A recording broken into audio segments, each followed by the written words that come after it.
Yeah, so effectively right now we're hitting a scaling moment. We've been growing very quickly. Our average growth rate since inception has been 70% year over year. We've had bigger years, we've had smaller years. Year to date, we're already at 62%. So this year has been a growth year. And for those who don't run a practice, that's an incredible growth rate. Average growth rate of accounting firms right now in the U.S. is 4.2%. And a really high growth firm might be 20, 30%. So yes. You said 60. 62 year to date, That's not including acquisitions.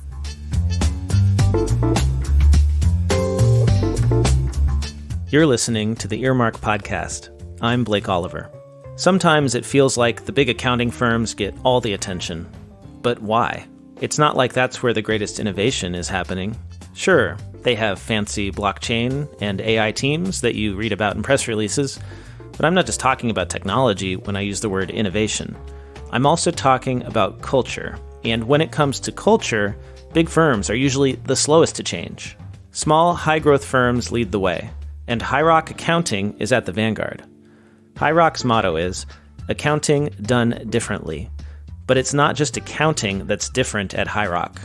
Everything can be questioned on Team World Domination, as founder Liz Mason likes to call it.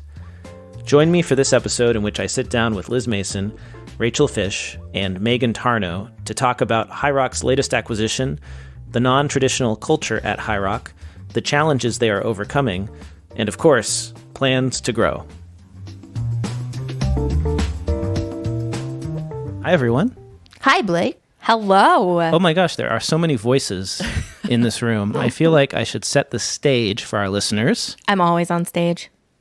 It's not your turn yet, Liz. Damn it. Hold on. Okay. We are in Scottsdale, Arizona. Beautiful Scottsdale, Arizona. It is October. The weather has gotten cool. It's November. Oh, yes, it is November already. It was the shortest October ever. Oh, man. It was 31 days, as it always is. And we are sitting on a couple of couches in a room in a hacienda. Who are we? What are we doing here? Liz, you go first. Who are you? Why do our listeners care?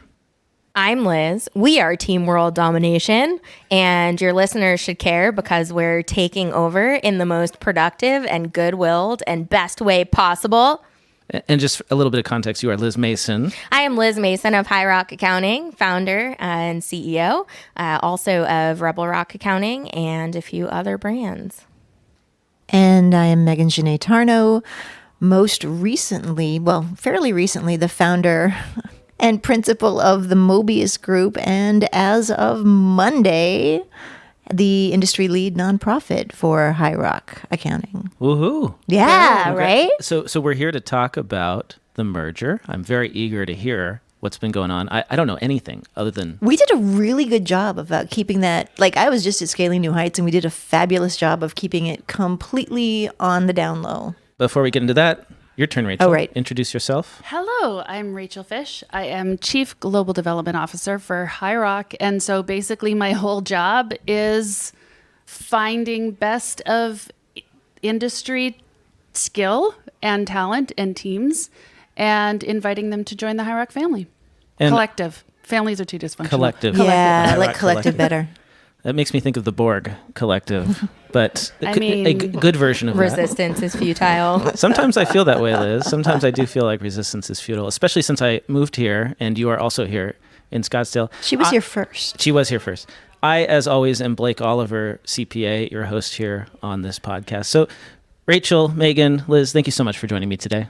Thanks for having You're very welcome. us. Thanks for having us. Well, thanks for coming to our retreat site, I should say. Yes. You made an effort. So you're all here together, the High Rock team. Is it the Mobius team? My whole team is here, but now we are a part of the High Rock Collective. The whole collective is here.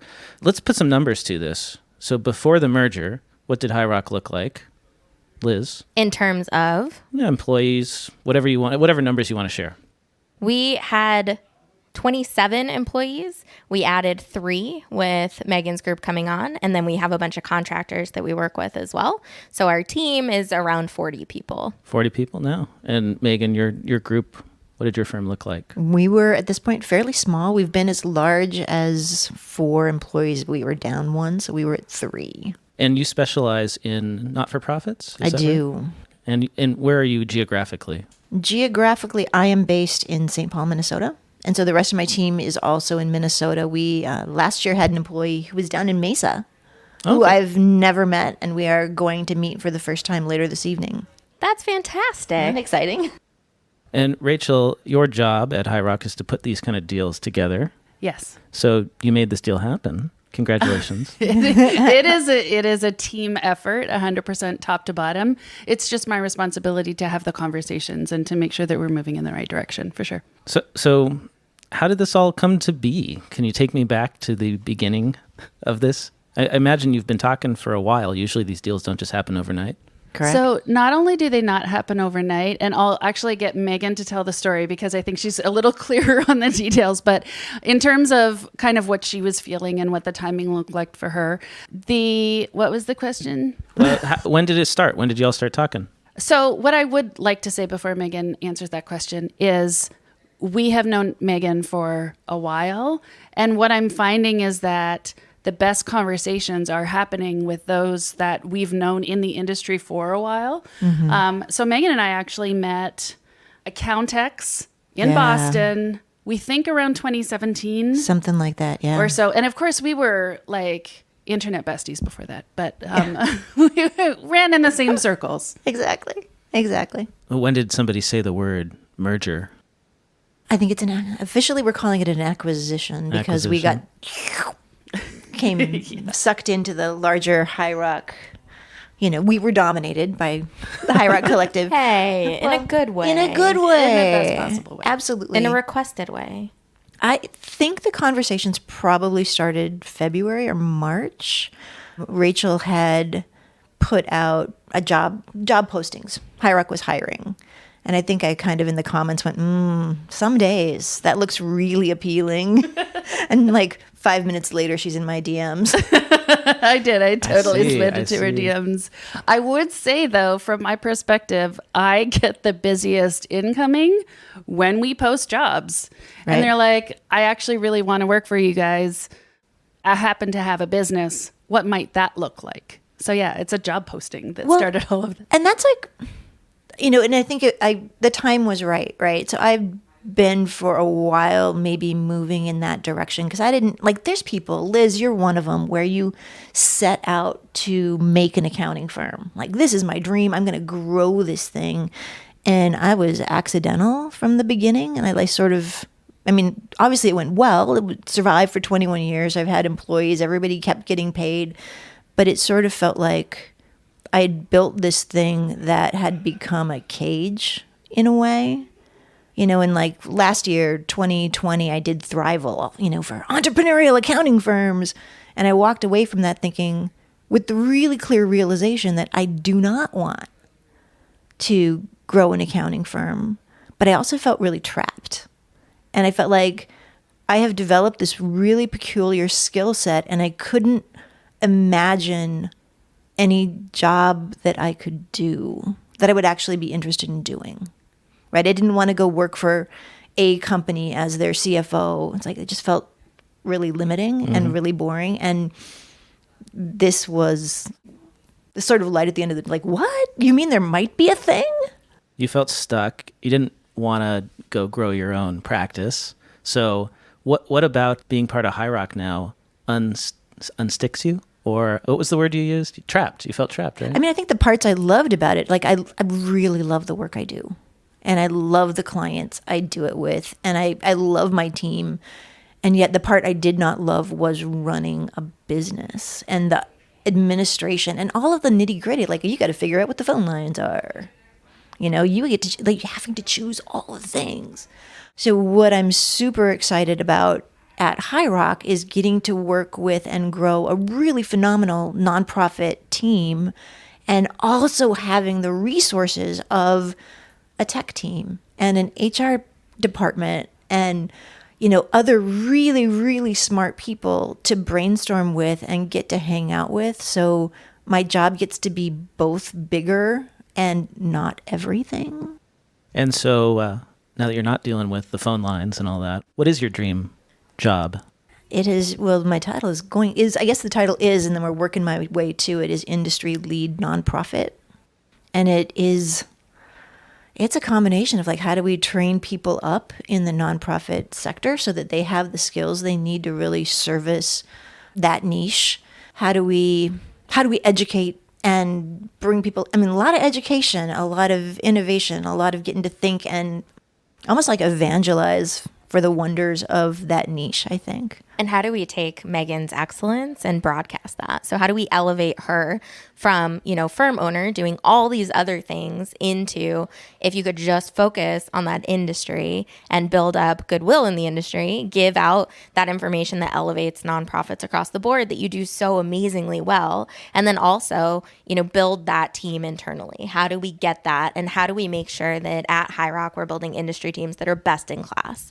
And in my opinion, we find people like Megan who are best in class and definitively best in class and bring them into the collective and give them that platform and that support and that investment and the ability to truly take that to the next level.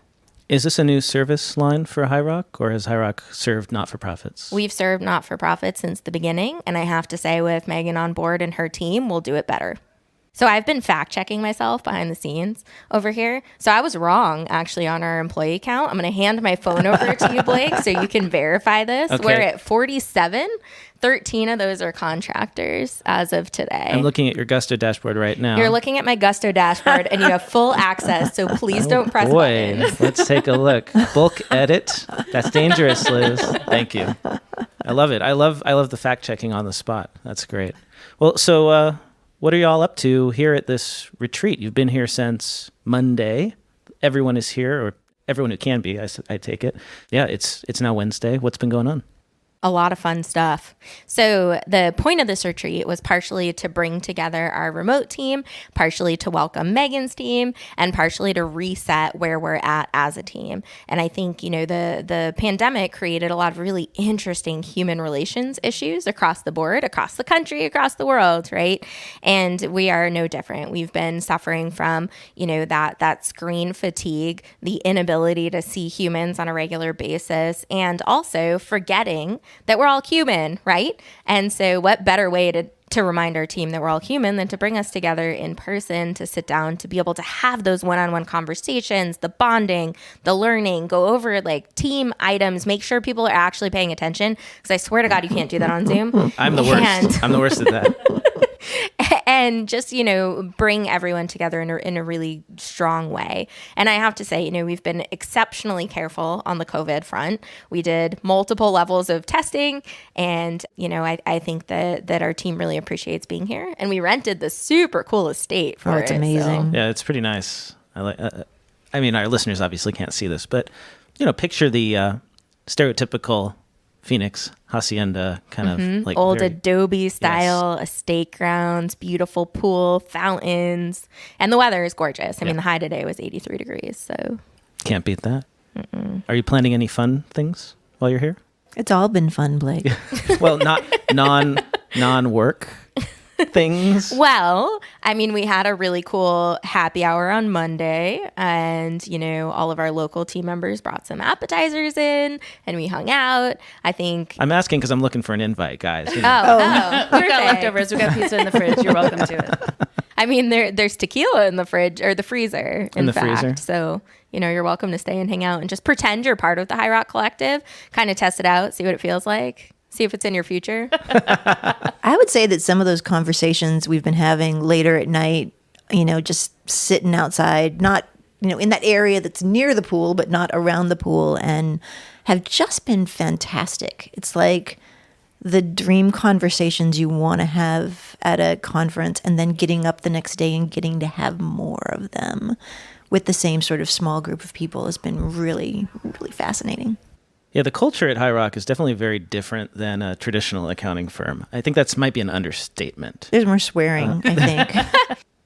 I don't know. Maybe. Yeah, probably. It's I hard don't know. to say. I haven't worked in the other Accurate. accounting. I think that's accurate. I think it's different. You're not being yelled at as Right. much, right? With the swearing. It's more communal. Yes. It's passion. It's coming out. conversational swearing. Conversational rather than anger induced. Right. I guess, it's hard to describe it. Maybe we can describe it for people listening who have just never experienced a different kind of firm environment. Rachel, you have been in the Big Four. You have I been, have. now you're in High Rock. They're like complete polar opposites. They're complete. Yes, absolutely. So like, how do you, when you're talking about High Rock to people, how do you describe it? Because it can be so hard to explain the difference, I guess, in these cloud firms versus traditional accounting firms. So that's difficult because however different I feel High Rock is, so much of it can only be shown and not told, is experiencing the culture or the conversation that happens or the level of innovation that you see among your coworkers. And I'm only challenged because we can say, we use cutting edge technology. We're not your dad's accounting firm. Like all of these incredible things. And I do want Liz to speak to what this actually is. I'm just trying to go speak to the feeling of it. The challenge is that people who are not as innovative and are not as using cutting edge technology, the wording is all being the same. So the message itself is getting muddled. And that's why I say, yes, we can talk about that, but so much of it is in what you feel. And to me, that was just reinforced with this time with everybody this week. And so far, the most touching of the whole week was seeing Megan leading the nonprofit. We've been in team breakouts all week as well. And so Megan actually had a chance to, and remember, this was only effective Monday. Right. Brand spanking new. And on Tuesday, she was holding a team breakout session for Team Nonprofit and basically envisioning the future of what this industry vertical looks like here. But did you want to talk to Liz? Did you want to speak to the core of who High Rock is? Because you can do it better than I can. Thanks. I appreciate that. One day you'll be better than me. I think the core of what you were saying around innovation is very, very key to our culture, right? Like right now, our team is doing a hackathon, actually, right now, hacking together, problem solving. And I can verify that. I walked in the building and there were clusters, groups throughout, and they had their laptops open. Wait, I had a question for Rachel. Maybe you can answer this, Liz.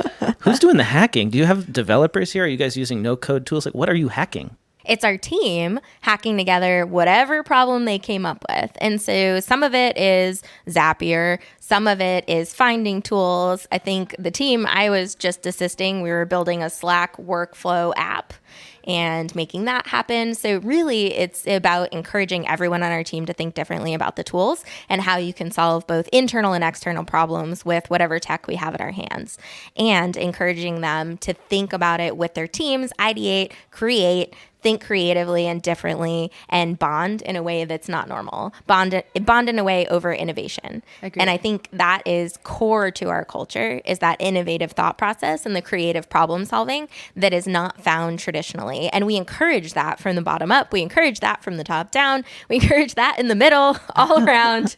Every piece of this culture is encouraging people to think for themselves and to come up with ideas and work together to create something better. And the other piece I would say of our culture that's incredibly important and powerful is the human aspect, is remembering that we're people. What we do is a professional service. We are professionals and we are people that perform that profession. We cannot be completely replaced by technology. However, we'll use that technology to our benefit all day long.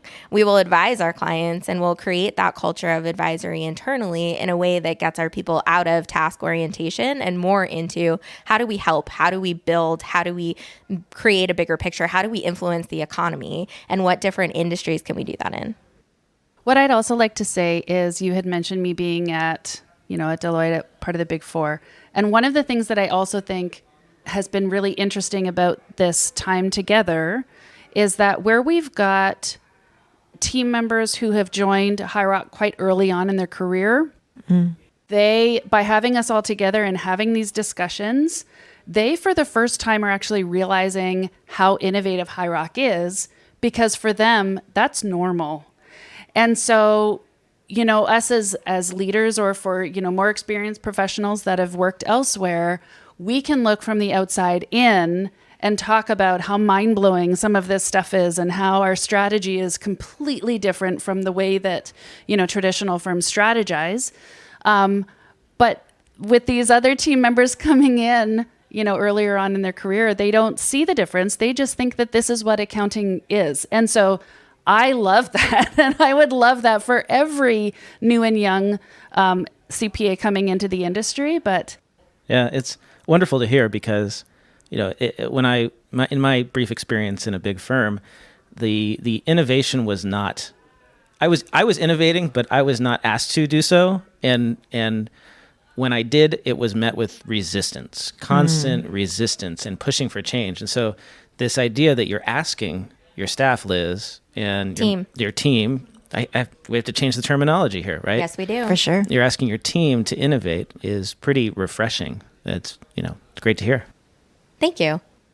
What about challenges? What are your biggest challenges at High Rock over the next, let's say, 12 months? What are you worried about? What are you eager to solve? That's a great question, and I don't think we have enough time to go over all of it. However... You got 5 minutes. Great. Okay, so I'll talk really, really fast. We don't need solutions, just problems. Yeah, so effectively right now we're hitting a scaling moment, right? We've been growing very quickly. Our average growth rate since inception has been 70% year over year. We've had bigger years, we've had smaller years. Year to date, we're already at 62%. So this year has been a growth year. And for those who don't run a practice, that's an incredible growth rate. Average growth rate of accounting firms right now in the U.S. is 4.2%. And a really high growth firm might be 20, 30%. So yes. You said 60. 62 year to date, That's not including acquisitions. So thinking about that from the perspective of we're scaling very quickly, we're building new team members. Our biggest issues right now are making sure that we have really good processes, really good functional, operational charts, understanding who goes where, getting the right people into the right seats, making sure we're further integrating Megan's firm, making sure that we're giving her team the best experience possible, and we're able to push forward all of these big initiatives that we're working on at the same time. And so operationally, we're working on better systems, better processes. Rachel's actually undertaken a super cool practice management project in Dynamics that will give us the enterprise level tech that we need to scale. We also have our teams working on how are we recruiting? How are we training? What are we missing? Where are the gaps and how do we fill those? And so there's a lot that we're working on. And the one thing I can say about all of it is I don't feel like any of this is overwhelming because our team has a culture of Kaizen, which is continuous improvement, and putting together the brain trust of, okay, it doesn't have to be perfect. It just has to be better than yesterday. And tomorrow we say the same thing. And we continue doing that every day until we get something that is top, best, perfect. Was it ever perfect? No, never. But that's not the point, right? Right. It's continual improvement. I love that word, Kaizen. I think it's a Japanese Yes, term. sir. Yes. Wonderful. Well, anything else y'all would like to add before we close things out? If you hear this and you go, I want to be part of the High Rock Collective, you can contact Rachel at rachel@highrock.co. Rachel@highrock.co. Or slide into my DMs, as I did with Megan. She is on all the socials. on That sounds Twitter dirty. at Fisch Books. At Fisch Books, FISCH. That's right. Books. And Liz, if folks want to get in touch with you online, where do you like to go?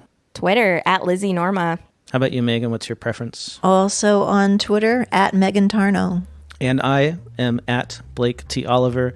Liz, Megan, Rachel, thanks for this fascinating conversation. As always, thank you, Blake. Hey everyone, Blake here again.